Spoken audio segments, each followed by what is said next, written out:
Manifestation, les jeunes en renfort contre le projet de loi des retraites. Toujours pas de dépollution en vue pour les ballastières. Année Pierre-Paul Riquet, encore un livre sur l'histoire du canal du Midi. 20 000 personnes selon les syndicats, 7 000 selon la police se sont mobilisées ce matin à Toulouse contre la réforme des retraites. Les étudiants et les lycéens étaient en nombre, près de 40% des manifestants. Une délégation de salariés de Freescale et un ex-Molex étaient également présents pour le dossier des retraites, mais aussi pour dénoncer les récents rebondissements au sein de leurs entreprises respectives. On a eu exactement la même histoire au mois d'août 2009, au moment de la signature du plan social, au mois de septembre, où on s'est retrouvé avec un chantage à la clé, c'est on vous paye vos salaires si vous entérinez le plan social. Aujourd'hui, ils sont en train de faire la même chose avec les 19 salariés protégés, on paye les salaires. Si on retire nos 188 dossiers qui ont été posés au tribunal des prud'hommes, il faut que les grands groupes français boycottent tous les produits Molex.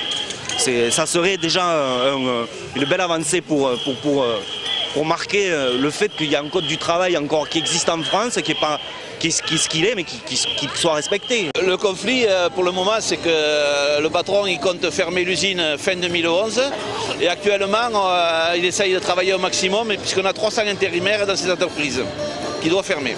Nous, on essaye de faire avancer. Bon, le PSE, il est validé par le patron, mais bon, on continue quand même à le contester. La RAPL organisait aujourd'hui la 4e édition du Salon des professions libérales. Entre autres thèmes abordés, le cumul emploi-retraite. Depuis près de 10 ans, nombreux sont les professionnels libéraux qui continuent à travailler au-delà de la retraite, sachant que les revenus de cette activité ne pouvaient dépasser le plafond de la sécurité sociale, soit 34 000 € en 2010 pour être cumulés.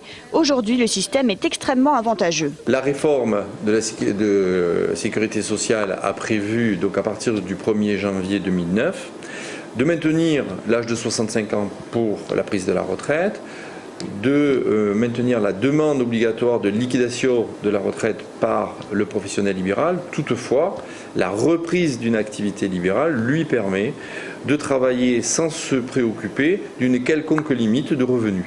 Beaucoup de professionnels libéraux, dont 40% sont médecins, se tournent donc après 65 et bientôt 67 ans vers des métiers de formateur ou de consultant.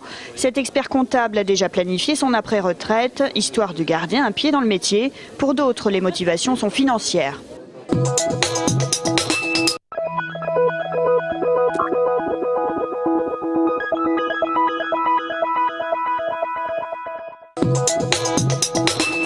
Pas grand-chose de nouveau du côté des ballastières de Braqueville. Ces étangs contenant 5000 tonnes de nitrocellulose, une poudre extrêmement inflammable datant de la Première Guerre mondiale. Une visite officielle était organisée aujourd'hui sur ce terrain militaire sous haute surveillance à proximité du cancéropole. Pourtant, pas de dépollution prévue dans l'immédiat. On a fait une étude d'évaluation détaillée des risques, étude qui a été confiée à une société extérieure, donc qui n'a pas été menée par le ministère de la Défense, et donc qui a permis de déterminer que le stockage que vous avez actuellement dans les ballastières ne faisait encourir aucun risque. La réhabilitation de cette zone reste délicate. 3 pistes sont à l'étude. Le traitement de la poudre sur place, à l'extérieur du site, ou le statu quo. Un certain nombre d'informations manquent sur ces produits et pour lesquels on n'a pas encore des solutions techniques immédiatement pouvant être mises en œuvre immédiatement pour la destruction de ces produits. Il faudra attendre encore au moins 2 ans pour connaître le sort réservé à cette poudre compacte rendue inerte dans l'eau. C'est presque une première en France, mais la région Midi-Pyrénées présentait aujourd'hui le lancement d'un schéma régional de l'enseignement supérieur et de la recherche. Ce SRESR n'existait jusqu'alors qu'en Rhône-Alpes et PACA. Ici, il sera mis en œuvre à partir de 2011 et pour une période de 5 ans. Au niveau de la vie étudiante, la région fait beaucoup, à la fois dans la construction des logements étudiants, la construction des restaurants universitaires, mais également les bourses de mobilité, le cautionnement, etc.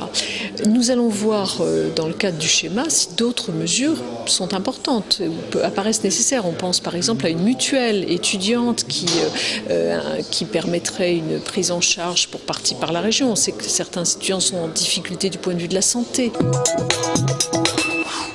Aujourd'hui et demain ont lieu les 38e journées des communautés urbaines de France, une occasion de redéfinir leur cadre suite à la réforme de la taxe professionnelle. Normalement, pour faire venir des entreprises sur le territoire, il faut mettre un certain nombre de financements en place pour attirer ces entreprises-là. Et ensuite, c'est sur la taxe professionnelle que l'on retirait finalement le remboursement d'une certaine façon au territoire de cet effort qui était fait. Aujourd'hui, ce système est complètement rompu.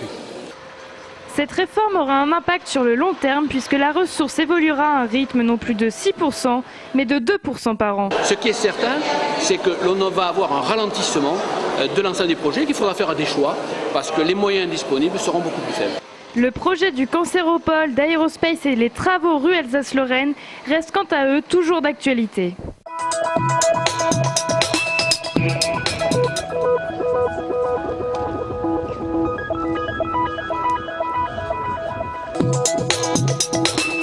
La 5e salle IMAX de France ouvrira mercredi prochain au Gaumont-la-Beige. Le principe de projecteurs numériques qui diffusent simultanément la même image, 2 fois plus de luminosité et donc 2 fois plus de contraste afin d'obtenir une meilleure 3D sur un écran plus haut qu'à l'habitude. Au niveau du son, les enceintes, ici invisibles, occupent 10 fois plus d'espace que dans les classiques salles de cinéma.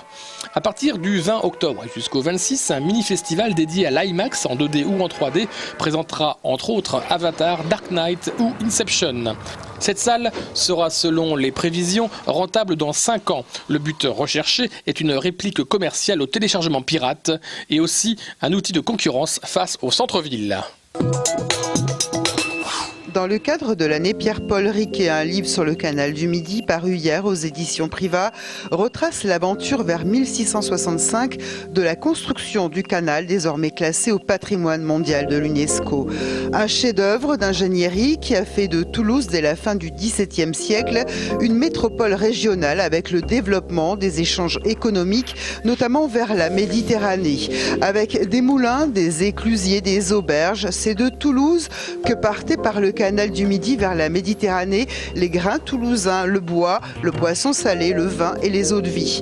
Sète et Agde envoyaient en retour du savon, de l'huile et des épices venus d'Orient.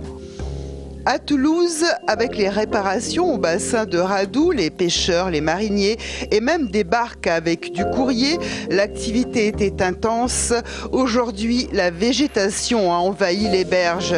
Des berges qui ont vu passer des bateaux-mouches de 1906 à 1910.